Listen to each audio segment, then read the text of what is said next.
Las decisiones políticas no viven. Las decisiones políticas no viven en un papel, llegan a tu mesa, a tu negocio y a tu billetera. En Radar Político, Lucía Navarro, Guillermo Descalzi y Manuel Ramos explican qué pasó, quién decide y cómo te afecta. Impuestos, empleo, seguridad, educación y mercado. Menos grito, más criterio. Datos, contexto y preguntas claras para que formes tu opinión, no para que te la dicten. Si hoy necesitas una orientación directa, llama al 800-606-9954 y aclara tus dudas. Te lo recuerdo, 800-606-9954. Sigue el análisis y participa en Facebook, YouTube, Instagram y Spotify como @RamosEconomía.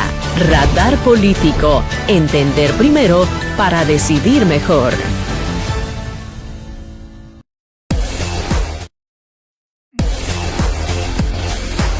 Quédate en sintonía y sigue la conversación en @RamosEconomía. En un momento regresamos con más de Radar Político.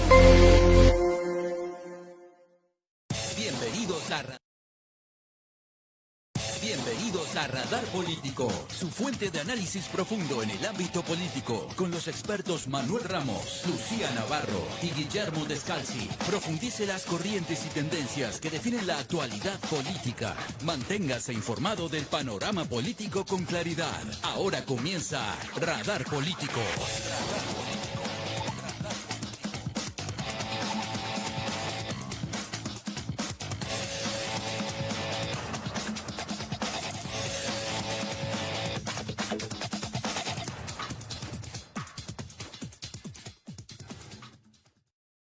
Continuamos con nuestra charla sabatina Radar Político en este bloque donde aprenderemos lo siguiente. Cuando el poder se vuelve espectáculo, analizaremos la verdad que está detrás de todo este espectáculo. Sí, porque la verdad deja de informarse y empieza a servir. En lugar de que la verdad nos informe, esta comienza a servir a otros placeres. ¿Saben que hay una república? Y esa república la voy a comparar a la romana y obviamente la nuestra y otras repúblicas que no cayeron el día que perdieron una elección. Se cayeron el día que aceptaron que el Estado administre la realidad. ¿Cuál es la realidad que estamos viviendo? Hoy vamos a seguir una secuencia clara y sencilla. Analizaremos, Guillermo Descalzi, Lucía Navarro y tu servidor Manuel Ramos, el discurso del Estado de la desunión, más que de la unión, y la subversión electoral. Hablaremos también del bloqueo a Cuba. Interesante lo ocurrido. Y claro que lo vamos a mirar con un lente libertario desde mi punto de vista. Y claro, sí, la opinión de ustedes. Los límites al poder. Instituciones que resisten. Ciudadanos que no delegan su criterio. No venimos a aplaudir ni a odiar, venimos a pensar, ¿les parece, amigos? Y dije que la historia de la República Romana está muy conectada con el presente. Bueno, la República Romana no cayó por un solo día, ni por una sola persona. Cayó porque la gente se cansó del desorden y se enamoró de la promesa del orden total. Se enamoraron en aquel tiempo de la promesa del orden total. Roma tenía leyes, sí, tenía un senado como ahora, leyes como ahora, tenía tradiciones como ahora. Pero cuando la política se volvió un teatro de salvadores y enemigos en aquel entonces, se empezó a justificar, ¿qué creen? Lo injustificable. Una excepción por la emergencia, un atajo por la seguridad, un hombre fuerte para enderezar el camino, César. En Roma, el momento decisivo fue cuando el ciudadano aceptó que el fin justificaba el medio. Fíjate lo que estoy diciendo. Y esto fue mucho antes que el gran Maquiavelo nos dijese esta gran frase, donde el fin justifica el medio. O sea, Roma tuvo que estar en ese momento, el momentum mori, el momentum decisivo, que fue cuando los ciudadanos aceptaron eso, que los fines justificaban los medios. Y allí comenzó la pérdida de la República. Amigos y amigas en redes sociales, en Estados Unidos, en América Latina, en España y en Canadá, ¿qué creen? Allí empezó la pérdida justamente de la República. La política no duerme. El análisis y el debate tampoco. En un instante regresamos contigo en Radar Político.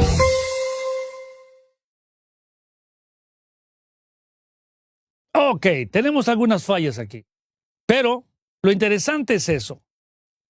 Amigos, es importante, al estar discutiendo estas decisiones, ¿cómo las vemos nosotros? ¿De qué forma las sentimos? Bueno, pues para esto, invitemos ya a nuestros amigos Guillermo Descalzi y Lucía Navarro. Muy buenos días, muchachos. ¿Cómo están? Buenos días. Buen día, maestro. Algunos detalles le digo que estamos pasando aquí en el estudio.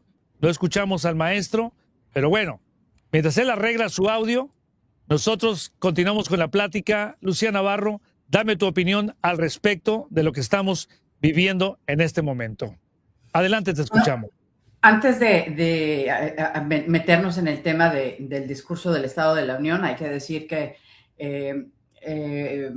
Irán está atacando a Israel en este momento. Obviamente el Domo de Hierro está interceptando estos misiles de crucero que Irán está enviando a Israel, sí, a Israel. Y bueno, los Estados Unidos está pues en alerta porque se han atacado cinco puestos que son de los Estados Unidos, bases militares en diferentes países aliados en la zona del mundo árabe. Dicho esto, que bueno, por supuesto, me parece importante haberlo puntualizado. Yo creo que el discurso del Estado de la Unión, yo sí podría decir que fue un poquito de espectáculo, porque bueno, ya conocemos al presidente Trump. Un poquito. Digo. Y ya conocemos al presidente Trump, que él exagera en algunas cosas, hace comentarios que, bueno, tradicionalmente no se hacen en política, pero yo quiero puntualizar algo que me parece muy importante. Sí. El hecho de que los demócratas, más de 70, hayan boicoteado el discurso, me parece una falta de respeto para los estadounidenses. Porque correcto. Ese es el trabajo de los congresistas. Ellos tienen que estar representándonos en el Congreso para debatir planes y proyectos, para aprobar nuevas leyes, pero también tienen la obligación de asistir al Estado de la Unión. El senador Al Green lo volvieron a sacar 5 minutos después de que comenzó el informe. Teníamos a Ilhan Omar y a Rashida también gritando consignas contra el presidente Trump, que eso me parece una falta de respeto a la investidura presidencial. Sí. Yo les diría lo mismo si se lo hubieran hecho a Joe Biden o a Barack Obama, no me importa, a la figura presidencial. Y el hecho de que los demócratas no hayan estado presentes en el discurso me parece una falta de respeto. Y hay que decir que hicieron su Estado de la Unión, el estado del swamp, del lago, del pantano, mejor dicho, allá en la zona del Mall Nacional, hicieron el ridículo, que se pusieron a cantar, según ellos, en español, casi no había gente y demás, ¿no? Entonces, yo creo que si bien hay que decir que sí tuvo tintes de espectáculo, porque siempre es, los demócratas hicieron una parte negativa muy importante y también lo hicieron porque no puede ser que ninguna de los proyectos o de los puntos que presentó el presidente Trump no sean dignos de aplaudirse. Los demócratas no se pararon, no aplaudieron, no aplaudieron ni siquiera, por ejemplo, en el caso de la niña de... Creo que es Arizona, que el auto el que iba ella con su padre fue embestido por un conductor de un camión, un inmigrante indocumentado que tenía licencia para conducir un camión de carga, lo cual no se debe permitir si esa persona no habla el idioma y no conoce el reglamento de tránsito de los Estados Unidos. El presidente Trump reconoció el esfuerzo del padre para sacar adelante a esta niña que quedó con un daño tremendo, con secuelas que van a ser para toda la vida. Y los demócratas no se pararon, no aplaudieron. Como tampoco aplaudieron cuando se le dieron la medalla del corazón púrpura o el máximo honor que se le puede hacer a un ciudadano. Tampoco se pararon.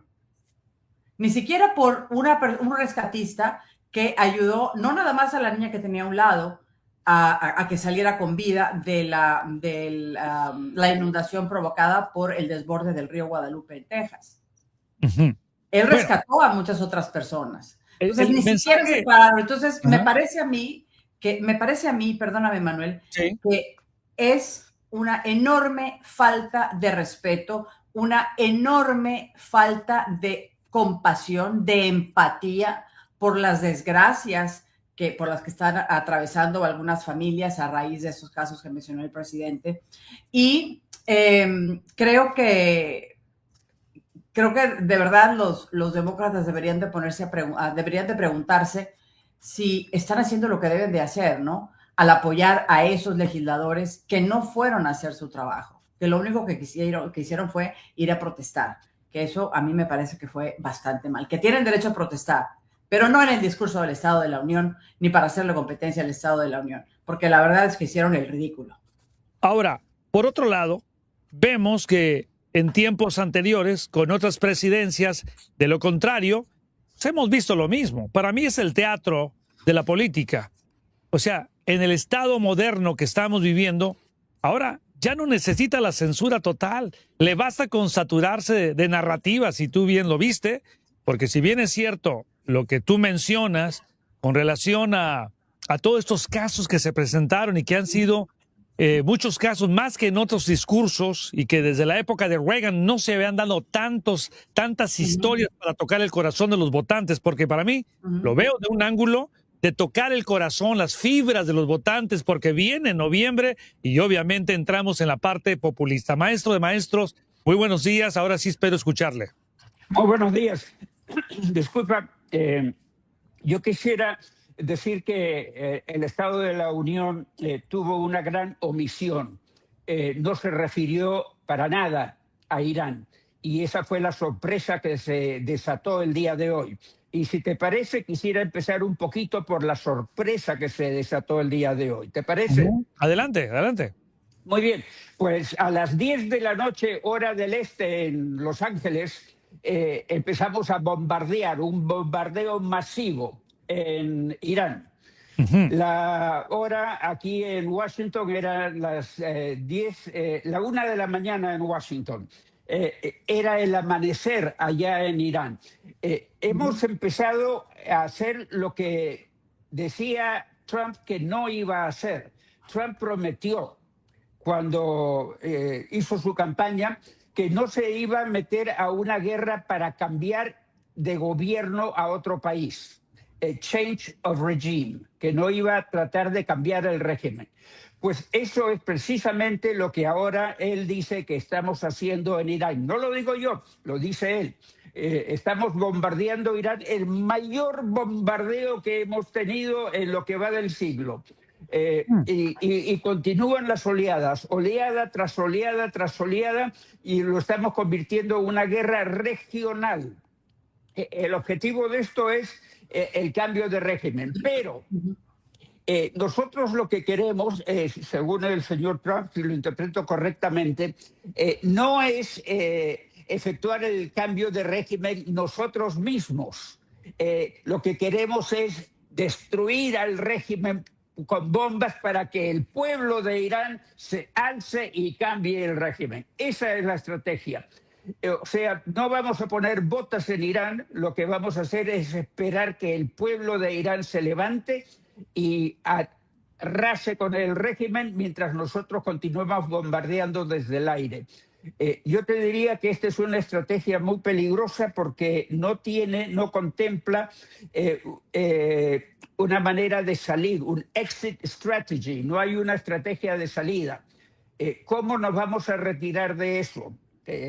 Si el pueblo de Irán se levanta y se enfrenta a lo más sanguinario que tiene Irán, que es las fuerzas revolucionarias, las fuerzas revolucionarias van a destrozar al pueblo.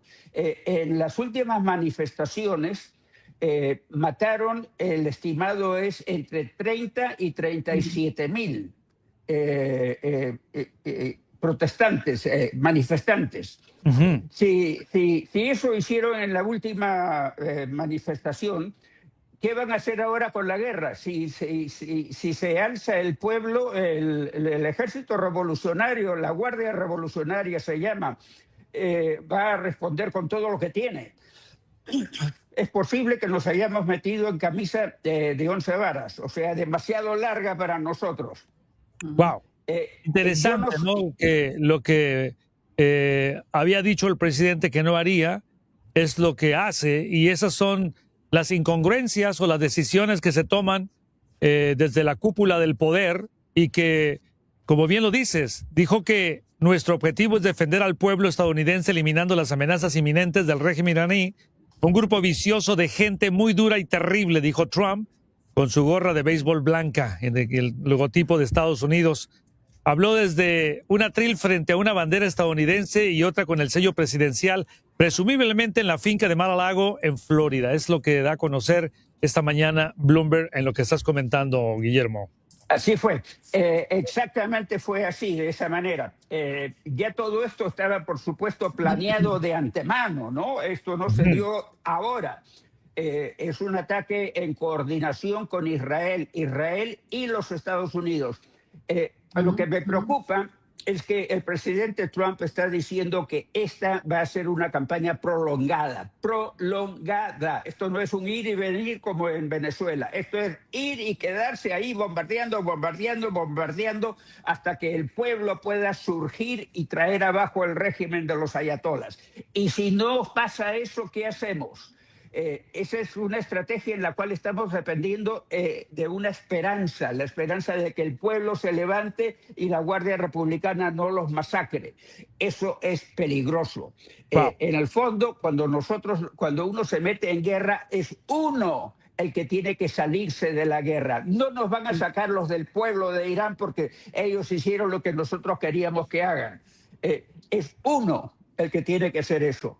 Estamos entrando en un periodo peligroso. Irán ha respondido con lanzamientos de misiles en toda la región del Medio Oriente, en todo el Medio Oriente. Yo estuve en la primera guerra del Golfo como corresponsal de guerra. Allí en el Golfo, valga la redundancia, estuve en Dubái durante el inicio, cuando todavía no se había iniciado no había empezado la ofensiva militar en sí. Y cuando empezó la ofensiva militar en sí, pasé al norte de Arabia Saudita y terminé en Irak. Eso es lo que yo pienso que va a tener que ocurrir acá, pero no va a ser tan sencillo, porque en la primera guerra del Golfo, el presidente George Bush, el primero, el padre, coordinó toda una alianza con muchísimos países. Ahí fuimos nosotros con la bendición de muchos países e incluso de las Naciones Unidas. Que hubo engaño.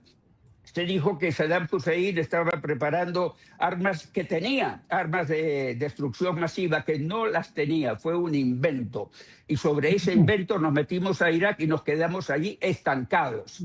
Ahora lo que estamos haciendo nosotros es meternos a Irán con la idea de que nosotros vamos a propiciar el cambio del régimen que va a ser el pueblo. Nosotros bombardeamos y el pueblo se alza.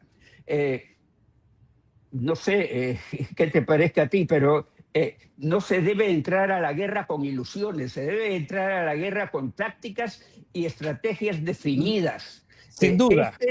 este es un peligro. Ahora, volviendo al tema que tú mencionaste, esto puede ser también una distracción, una enorme distracción para lo que el presidente Trump está a todas luces planeando para las próximas elecciones, las elecciones de noviembre, que son influir en las elecciones. Él ha dicho, y lo cito, yo voy a reconocer el resultado de las elecciones solo si son honestas. Solo si son honestas. Caray. ¿Y qué pasa si el presidente considera que no son honestas? Entonces no las va a reconocer. Hay más cosas. La oposición republicana,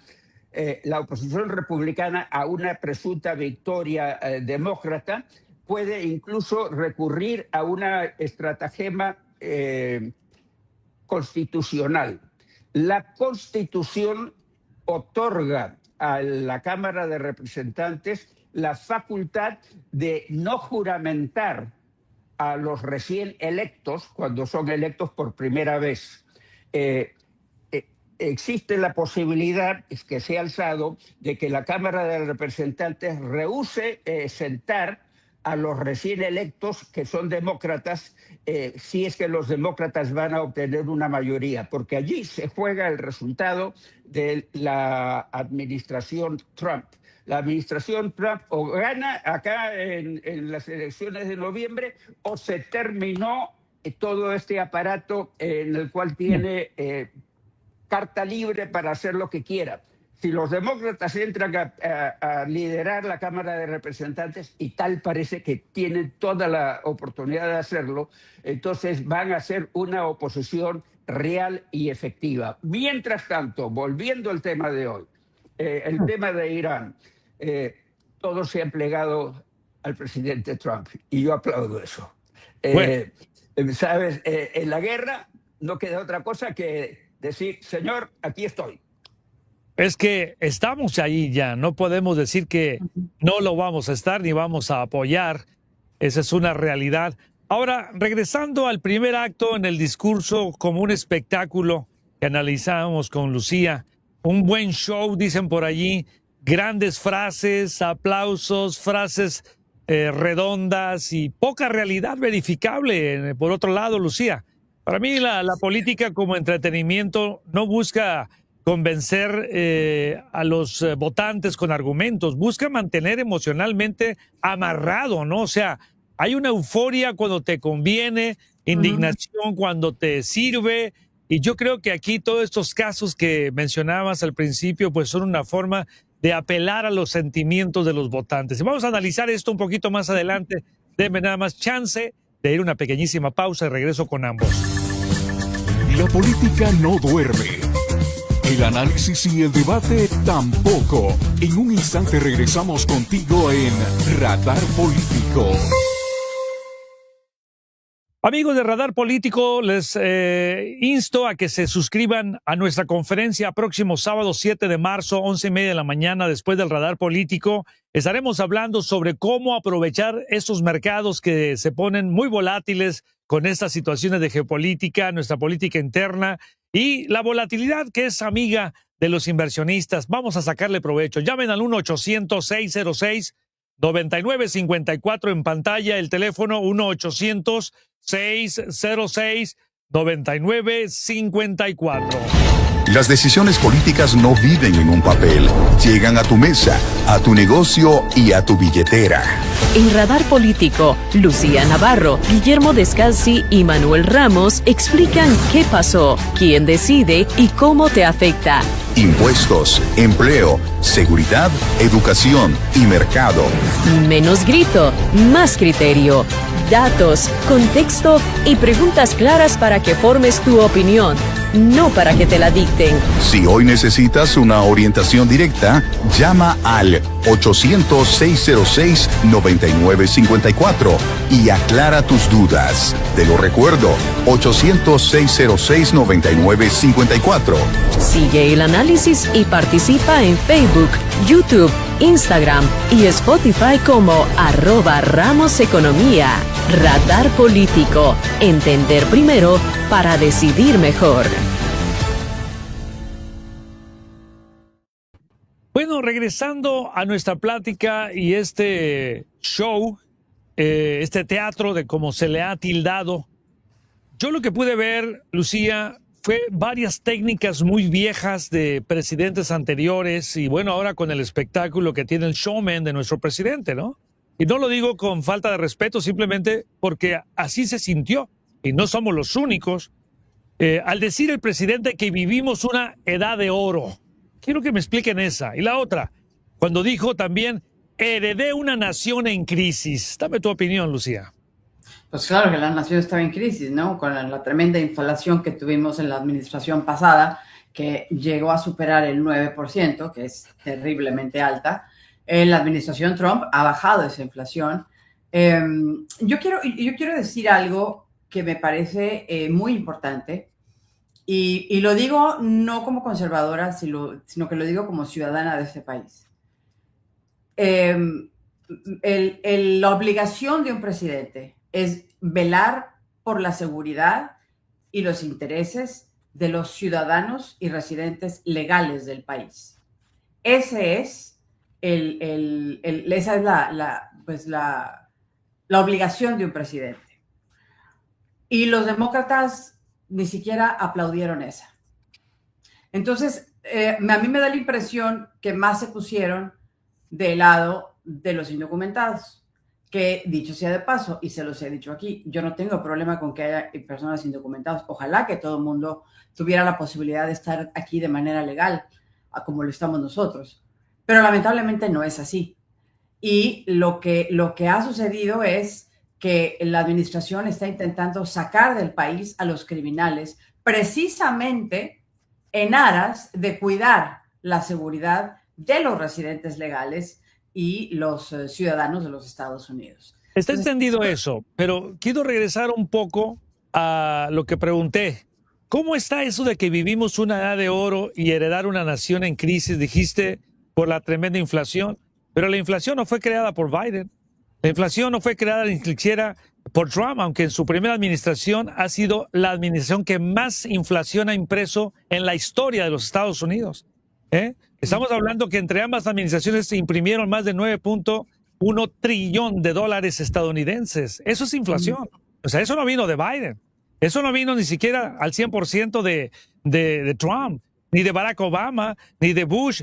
Vino desde 1971, cuando Nixon. O sea que, de nuevo, ¿en dónde está la realidad de todo esto, maestro? Platíqueme la historia. Usted que tiene más de 150 años de edad, como usted lo ha dicho. Nixon fue un republicano y los republicanos son quienes, empujando la idea de este es un país de negocios y tenemos que hacer negocio y que todo tiene que ser kosher, como dicen los israelíes, han desbaratado el sistema monetario del país. La gran inflación que se sintió al fin de la época de Biden fue una inflación que la inició el presidente Trump en su primer mandato, al distribuir los $2,000 por residente que distribuyó a todo el mundo para dar un aliento a la economía americana, que no necesitaba un aliento porque estaba perfectamente bien. Se alocó, pensó que el COVID iba a parar todo y bueno, sí, paró, pero no al punto necesario de hacer quebrar el sistema monetario del país. Él le dio $2,000 a cada residente del país y eso creó la gran inflación que se vino después en la época de Biden. Biden más bien la bajó. Y la bajó a tal punto que en su último día de presidente estuvo más baja la inflación que lo que se puso después con el gobierno de Trump. Biden la bajó a 2.4%. El gobierno de Trump la subió a 2.7%. Luego la bajó y estamos en ese sube y baja. ¿Qué va a pasar ahora con la guerra en Irán? Va a subir el precio de la gasolina, eso es indudable. Está cerrado el estrecho de Hormuz. Yo sobrevolé el estrecho de Hormuz varias veces, es muy pequeño y realmente en el lado más estrecho son solo 3 millas. En el lado más grande son como 40 millas, pero en el lado estrecho, 3 millas, y es facilísimo de cerrar. Y no va a salir petróleo del Medio Oriente por allí durante lo que dure esta incursión aérea de los Estados Unidos y de Israel. Eso va a crear una crisis económica aquí en el país de todas maneras, porque como ya dijo Lucía antes, la gasolina mueve todo. Y cuando baja la gasolina, baja todo lo demás. Sí. Pero igual, cuando sube la gasolina, sube todo lo demás. Claro. Pero hay que decir, maestro, que los comercios, muchas veces baja el precio de la gasolina y los comercios no bajan los precios. Claro, eso no es, claro, o sea, eso a veces no sucede. Tiene que ver con la oferta y la demanda. Y sí, el precio del crudo lo estoy viendo ahorita, $67.02 $1.81 el día de ayer, y estas fluctuaciones que hemos tenido en los mercados financieros que tienen que ver con esa situación con Irán. Sin embargo, regresando un poquito a esto de la inflación, que se consideró la más elevada, esto fue en el mes de junio del año 2022, que subimos al 9.10%, ¿no? Qué interesante. Y eso no lo habíamos tenido desde 1982, en la época de Reagan, que veníamos justamente de una época hiperinflacionaria de los años 70, a partir del 15 de agosto de 1971, con el famoso Nixon Shock. Y qué interesante, ¿no? Que, aunque ahora ya no importa si es burro o si es elefante, pero qué interesante que los elefantes son los que más han endeudado al país, Guillermo. Así es, qué interesante saber que son presidentes republicanos los que han presidido sobre las grandes inflaciones que han destrozado la situación, la posición del dólar. El dólar ya no es más que... La pregunta es ¿por qué? Porque a la inflación le conviene el capital, ¿o no es así? A la inflación le conviene el capital, pero el capital real en los Estados Unidos ahora no se mide en dólares, se mide en precios de acciones en la bolsa de valores. A eso me refiero, le conviene el capital. Cuando el dólar pierde valor, las acciones suben de valor, porque necesitas más dólares para comprar la misma acción. Entonces, los que tienen la élite del país nunca pierde en la bolsa de valores. La inflación existe para ti, para Lucía, para mí, para la gente común y corriente de este país, pero para los grandes que tienen su tesoro en la bolsa de valores, para ellos no existe la inflación porque sus valores no están en dólares, están en acciones bursátiles, y las acciones bursátiles suben a medida que el dólar baja. Más baja el dólar, más sube el valor de las acciones bursátiles. Ahora regreso a este punto. Dijo que heredé una nación en crisis. A ver, explíquemela, maestro, güey. Ya Lucía me dio su opinión. Heredé una nación en crisis. Porque, ¿qué crisis le dejó Biden realmente? Biden dejó una presidencia mal manejada por problemas físicos, de enfermedad. El hombre fue un hombre a todas luces, ¿qué te voy a decir? Deteriorado. No fue el Biden que yo conocí durante la administración de Obama. Lo que está ocurriendo con Trump es algo similar. Con Trump se nota cierto deterioro. Tú lo ves en la manera como él pierde el hilo a veces, cómo se queda dormido. Y la Casa Blanca dice, no se quedó dormido, estuvo muy atento todo el rato escuchando. Y sin embargo, sí se quedó dormido porque así se demostró. lo demostraron las cámaras que lo vieron dormir. Su mismo cuerpo, sus tobillos están súper hinchados. Ahora, Guillermo, se nota un deterioro físico y ese deterioro físico yo pienso también está siendo un deterioro de la psiquis, del orden mental, del raciocinio. ahora quiero ir a un punto, Guillermo, con todo respeto. No quiero salirme de esta porque es el show el que estoy analizando más que la parte del presidente Trump personal en su cuestión del mindset o la cuestión mental.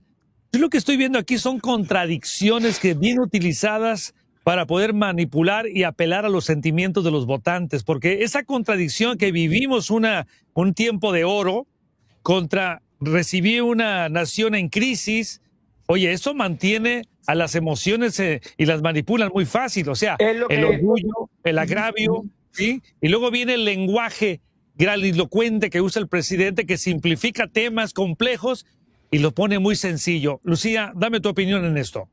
Sí, el presidente dice, no sé, estaban millions and millions and millions. Sí, el presidente Trump usa el lenguaje grandilocuente. No, sí, claro. Y el tema de apelar a las emociones no nada más es el Estado de la Unión que acaba de dar el presidente Trump. Eso lo hacen todos los políticos. Sí. Los demócratas, los republicanos, los independientes, los del Tea Party en el pasado, todos están. ¿Por qué? Porque las emociones son una forma de conectar con la audiencia. Cuando yo te provoco a ti un sentimiento, es más fácil que te identifiques conmigo. Y cuando yo te digo que yo te voy a resolver ese sentimiento negativo, pues obviamente te pones muy contento conmigo, ¿no? Entonces, todos los presidentes lo usan. Y claro, el presidente Trump, yo creo que lo utilizó, pero en momentos que me parecieron adecuados. Por ejemplo, ¿tú crees que es adecuado que llamara? Tú hablaste de la falta de respeto, pero ¿tú crees que fue correcto del presidente decirle a todos aquellos que estaban locos que ellos son el problema, que los republicanos son la salvación, que él es el Mesías de los problemas que aquejan al país? No, yo creo que no. Yo creo que hay cosas que hay que cuidar en ese tipo de lenguajes, de discursos, perdón. Y creo que hay cosas que no se deben de decir. Y eso, el decirle a todo el mundo que están locos, a mí me parece que no se debió haber dicho. Pero sí, me parece... El tono ese divide, más de lo que ya está dividido. Sí, eso genera un desconecte importante, ¿no? Pero volviendo al tema de las emociones, yo no me explico de verdad. Yo sé que Charlie Kirk era un activista conservador, súper conservador, pero al tipo lo mataron, lo asesinaron. Estaba su viuda en el discurso. Y ningún demócrata se puso de pie. Y no quiero decir que los demócratas tengan que comulgar con, pero es el respeto a una persona que lo único que estaba haciendo era... A un ciudadano. A un ciudadano que estaba ejerciendo su derecho a la libre expresión cuando vino un muchachito idiota y se le ocurrió dispararle. A mí, con todo respeto, puede ser que no me guste el lado conservador, que yo soy conservadora, pero es solamente un ejemplo, pero es un individuo al que asesinaron. Y el impacto que tuvo, te digo, a uno el que impacto que eso tuvo, para que el que está ahí enfrente, en respeto a esto, a lo que estás mencionando, ¿de qué viven los políticos? ¿Qué no viven de lo que pagamos de impuestos? ¿Qué no son ellos? Por supuesto, que así debe de ser. Es más, nosotros les pagamos el salario. A eso me refiero. Nosotros, son empleados de nosotros, para acabar pronto. Son empleados nuestros. Son servidores. ¿no? Son servidores públicos, así es. Y el hecho de que los demócratas no se hayan puesto de pie o hayan aplaudido a Erika Kirk, me parece que fue una falta de respeto de parte de los demócratas. Y yo no quiero decir con esto que absolutamente todas las cosas los conservadores tienen la razón. No. Porque yo creo que hay cosas que parte de la libertad implica decir, pues a mí eso no me gusta. Como sucedió la semana pasada en la Corte Suprema, que hubo tres legisladores de la Corte, tres jueces, perdón, apoyando una propuesta de Donald Trump y 6 no. Y como yo les he dicho en otra ocasión, eso es democracia, porque esos jueces tienen la libertad de decidir cómo interpretan la Constitución, número 1, y tienen la oportunidad de emitir su voto dependiendo del lado donde quieran ir, ¿no? El sí o el no.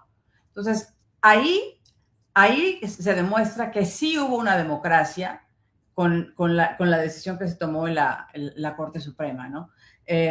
Y vaya, es que yo no puedo acabar de decirles lo indignante que me pareció la postura de los demócratas, y no quiero decir que no haya demócratas buenos, porque sí hay demócratas muy buenos, conozco demócratas muy buenos, son amigos míos, pero sí, yo creo que hay cosas que se pasaron de la raya, la verdad. Ahora, vamos a pasarnos a otra raya. ¿Qué es más peligroso, maestro? ¿Una mentira grande repetida o una ciudadanía que se acostumbra a no verificar nada? Seguimos en Radar Político y vamos a redes sociales. Deja tu comentario en YouTube, Facebook o tu mensaje en Instagram. Usa hashtag Radar Político y lo leemos al aire. Somos @RamosEconomía. @RamosEconomía. Únete ya.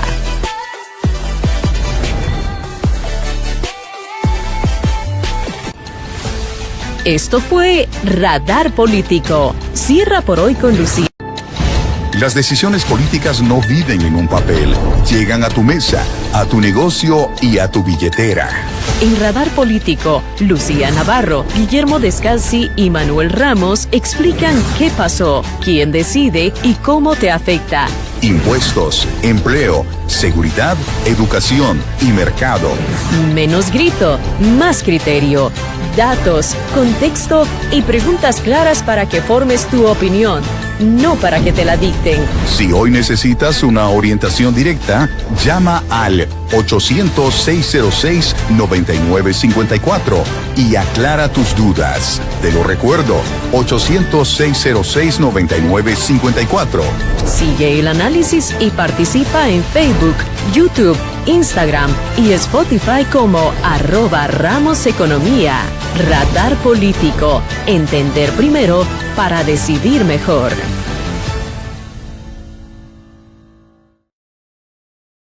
Así es, amigos, hay que buscar cómo proteger nuestras libertades con buenos hábitos. Hay que sospechar del poder, aunque te caiga bien o te caiga mal. Hay que sospechar, hay que investigar. Esto exige, pues obviamente, una explicación muy, pero muy operativa.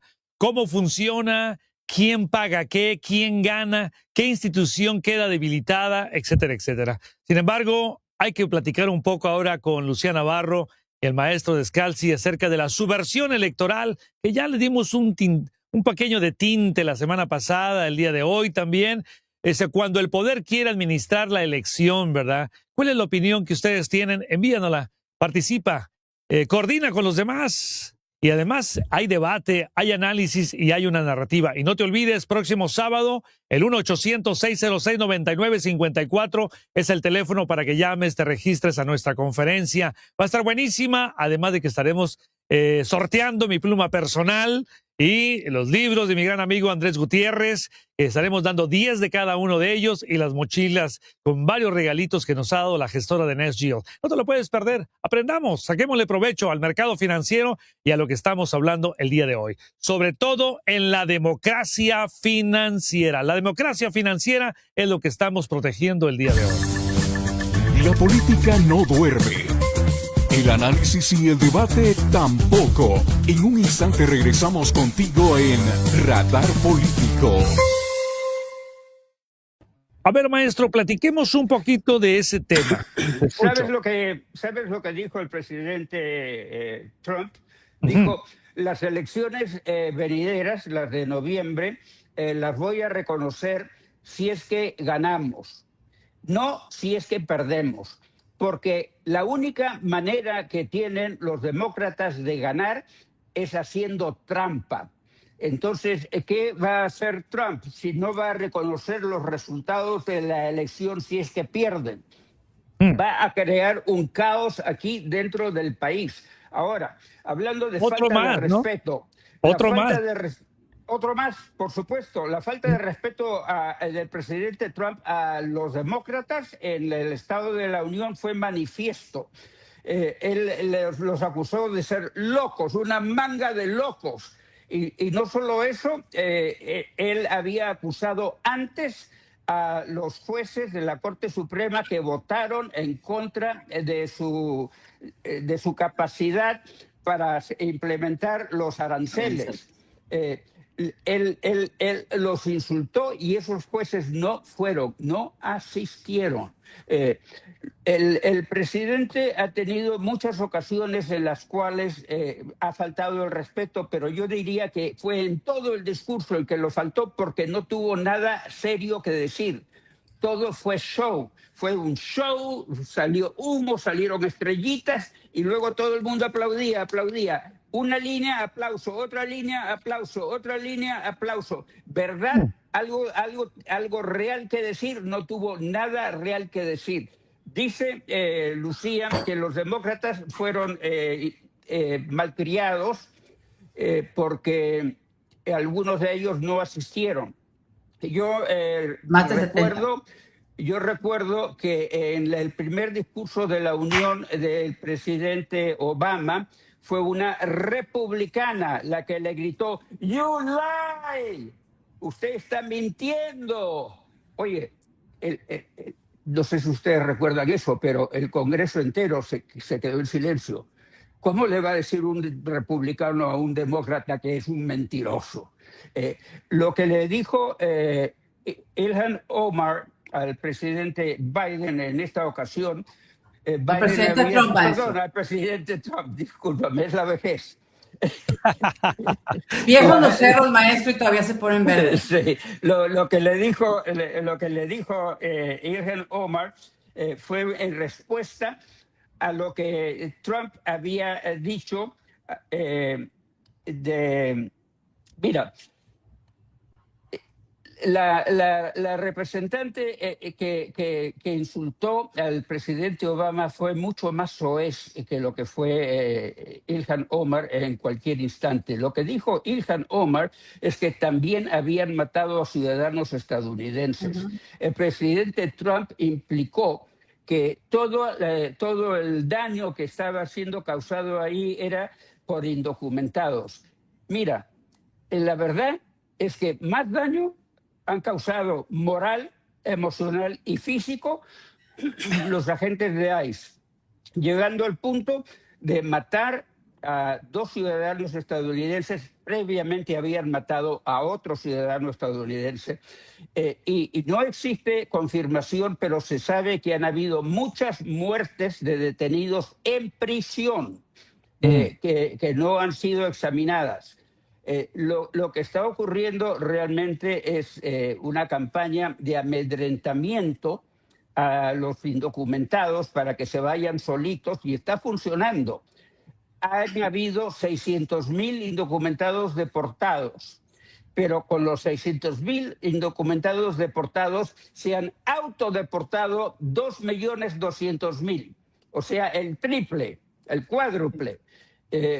Prácticamente 4 veces más se han ido asustados que los han corrido con las deportaciones. Eso está ocurriendo aquí ahora. Lo que nosotros tenemos es una falta de respeto al público en general, porque ese miedo que le meten a los que se asustan y se van es un miedo que se contagia a la población en general, porque es la población en general la que ve a estos matones que salen con sus batones y con sus gases y sus chisguetes de gas pimienta o de lo que sea, y sus balas y bam, bam, bam, bam, bam. Óyeme, esto es algo nunca visto en los Estados Unidos. En los Estados Unidos la fuerza policial siempre se mantiene respetuosa de la civilidad. Aquí la fuerza policial, porque eso es lo que es ICE, es una fuerza policial de migración, es totalmente irrespetuosa. ¿Te acuerdas tú cuando lo tiraron al suelo a un senador del estado de Texas? No Sí. me recuerdo el nombre No, precisamente. no fue el de Florida, no fue el incidente con Christine O, que ese No, fue Alex no. Padilla, el Ah, senador, perdón, el eh, congresista Alex Padilla. no, fue un senador, De ya me Texas. voy a recordar el nombre. La falta de respeto por la civilidad en esta administración es terrible. Y a eso viene lo que está haciendo la administración. Está sembrando las bases para un desconocimiento de la elección de noviembre, creando dudas en la validez de la elección, porque los demócratas apoyan a los indocumentados y los indocumentados les van a dar la victoria, y por eso tenemos que tener reformas y hacer que todo el mundo presente su partida de nacimiento o su pasaporte para poder decir que son ciudadanos. Óyeme, eso también es una estratagema, porque los que no tienen pasaporte y partida de nacimiento aquí son los menos adinerados, y los menos adinerados generalmente son demócratas. Aquí están sembrando el ambiente para decir que se creó una confusión, no solo una confusión, sino ¿qué te voy a decir? Una estafa en las elecciones que se vienen. Yo no sé si esto va a resultarle, porque ahora entra a talar lo que está ocurriendo en Irán. Y lo que está ocurriendo en Irán puede traerse abajo muchos de los sueños del presidente. Él está confiado en que vamos a seguir bombardeando, y ha dicho que esto no va a parar. Vamos a continuar bombardeando hasta que el pueblo se levante y vote a los ayatolas. Interesante, ¿no? Ahora, óyeme, hay algo que quería mencionarte, porque estamos en la recta final y me gustaría cuando menos un poquito de lo que es la coerción, el castigo y el costo humano por el bloqueo a Cuba. Mi queridísima Lucía, te escucho. Yo creo que el presidente Trump está intentando apretar a Cuba para que finalmente caiga ese régimen dictatorial que tiene 67 años, ¿no? Dominando a la isla, ¿no? Y los cubanos viven en unas condiciones, vaya, bastante precarias, Humanas. Sí, carecen de muchas veces hasta de lo más elemental, ¿no? Y vaya, el bloqueo de Estados Unidos, pues de alguna manera está intentando Donald Trump hacer que caiga ese régimen, igual que lo hizo con Venezuela. Y a mí me parecería muy saludable que finalmente la isla cambiara de manos, volviera el poder al pueblo para elegir a sus gobernantes, no hacer el teatro que tienen 67 años haciendo estos, que empezaron con Fidel Castro y siguieron con Raúl Castro y luego con Miguel Díaz-Canel, pero todos son del mismo misma club. calaña. Sí. Son de la misma calaña, ¿no? Pero a mí me parece que liberar al pueblo de Cuba es importantísimo para el hemisferio, porque el gran maestro de las izquierdas, de las ideas comunistas de nuestro hemisferio, fue Fidel Castro. Y él preparó a muchos, preparó a Hugo Chávez, Evo Morales, Rafael Correa. Vaya, que caiga la dictadura en Cuba, lo aplaudiría enormemente. Ya es hora que el pueblo cubano tenga de vuelta a su país. No, y además, Guillermo, sabemos muy bien que todos los regímenes comunistas han destruido las libertades individuales, los incentivos. No hay realmente, ahora sí que un análisis económico, porque todo se controla de arriba y la vida productiva ha decaído por décadas, y por eso vemos la miseria. Y decía yo, pues viven en cuestiones infrahumanas, ¿no? Pero también existe otra realidad, Guillermo, cuando se usan herramientas de presión externa.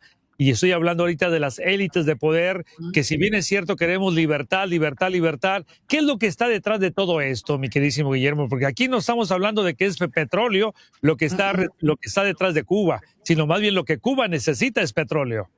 Bueno, mira, casualmente utilizan el petróleo como el arma para obligar al régimen cubano a cambiar. Te voy a hablar de esto más adelante, pero antes quería decir Alex Padilla. Ese fue el senador. Alex Padilla, ese fue el senador, Alex Padilla, sí. Y fue senador de California. Me lo Así dijo es. Rosita, mi esposa. Gracias, Rosita. La señora productora. La señora productora. Lo dijo Saludos tu a Rosita, por inteligencia cierto. artificial. Tu Sí, inteligencia artificial.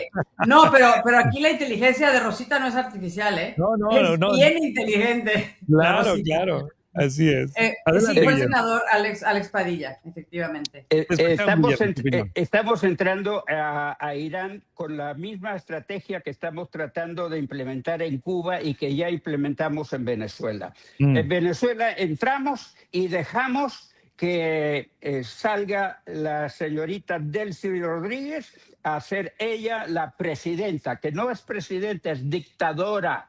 Esa fue una presidencia amañada, la que se consiguió con el presidente que está ahora preso en Nueva York. Y te voy a decir, el verdadero insulto allí, en el Congreso ese día, el discurso del Estado de la Unión, fue a María Corina Machado y a Venezuela. El secretario de Estado había querido llevar a María Corina Machado como invitada de honor al palco en el Congreso y Trump la vetó. La vetó. ¿Por qué?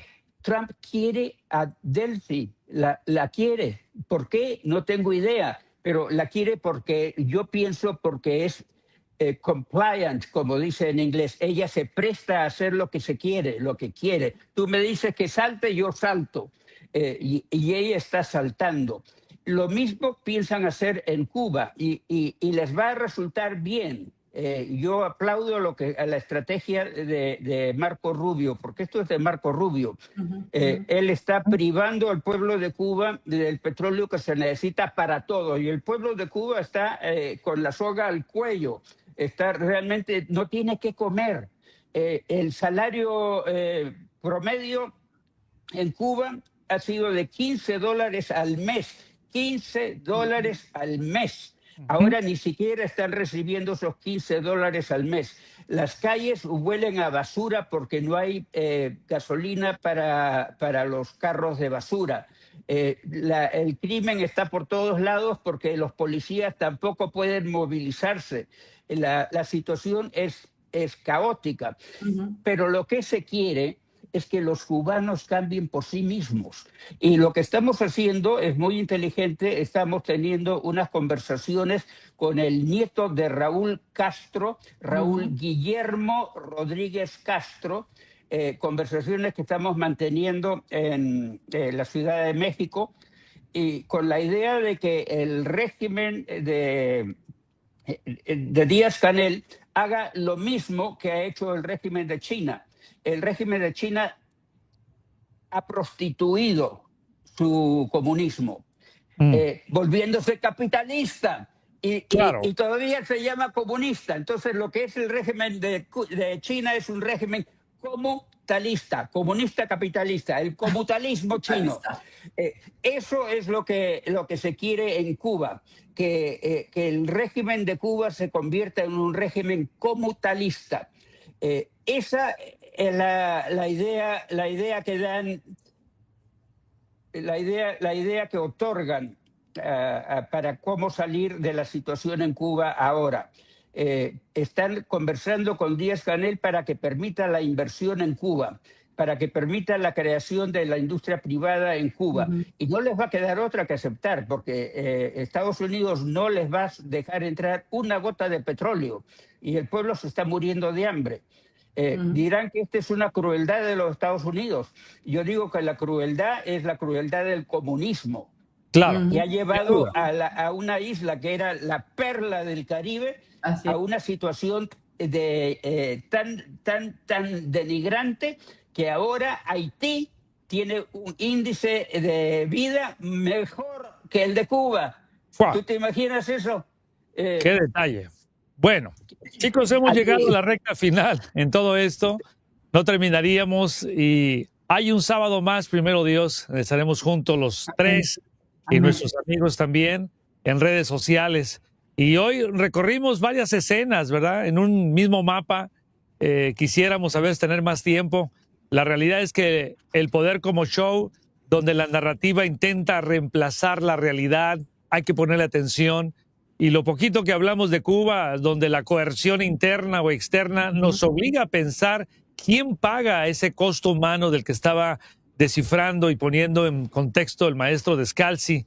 Y yo creo, Lucía, sin duda que pues aquí, en lo que hemos podido percibir, hay un motivo siempre detrás de todo eso, ¿verdad? No regalar nuestra mente a ningún bando, conforme a lo que yo pude entender, ¿verdad? Ni a uno ni a otro. No, el objetivo aquí creo yo que es quitar al comunismo de nuestro hemisferio, a los gobiernos de izquierda. Y Trump está echando mano de cuanta cosa puede, incluso los aranceles, para presionar a los gobiernos para que entren otra vez al carril. Porque mantener la democracia, la verdadera democracia en nuestro hemisferio es muy importante para todos, no nada más para Estados Unidos. Claro. Hasta este momento no hay ningún gobierno comunista en donde el pueblo esté viviendo bien. En todos el pueblo vive mal. Entonces hay que hacer todo lo posible porque esos gobiernos desaparezcan de nuestro hemisferio, y eso va a ser en beneficio de los países de origen de cada uno de nosotros también, no nada más de los Estados Unidos. Claro, y al final lo que quiero, con lo que quiero cerrar es que debemos de verificar la información. Hay que hacer comparaciones, hay que ir a la historia, que es una maestra. Hay que siempre dudar, hay que exigir límites. La libertad, Guillermo y Lucía y amigos, no se defiende solo con votos. Se defiende con ciudadanos que no se dejan domesticar por el espectáculo, desde mi punto de vista. Y si hoy algo nos queda incómodo, o te queda incómodo, amigo, que estás en las redes sociales, úsalo bien. No para odiar más, sino para pensar mejor. Ese es el cierre de nuestro programa. Muchísimas gracias, Lucía. Gracias, maestro Descalzi. Siempre muy ilustrador todo lo que discutimos, analizamos en Radar Político, y esperamos que también esto nos ayude a formar una mejor opinión de lo que ocurre aquí en los Estados Unidos y el impacto que eso tiene a nivel internacional. Manuel Ramos, amigos, muchísimas gracias. Hasta la próxima. Esto fue Radar Político. Cierra por hoy con Lucía Navarro, Guillermo Descalzi y Manuel Ramos. Entender el poder es proteger tu libertad y tu bolsillo. ¿Tienes dudas? Llama al 800-606-9954. Te lo repito, 800-606-9954. Súmate a la conversación en @RamosEconomía. Gracias por escucharnos. Nos encontramos el próximo sábado a la misma hora con más análisis para decidir con claridad.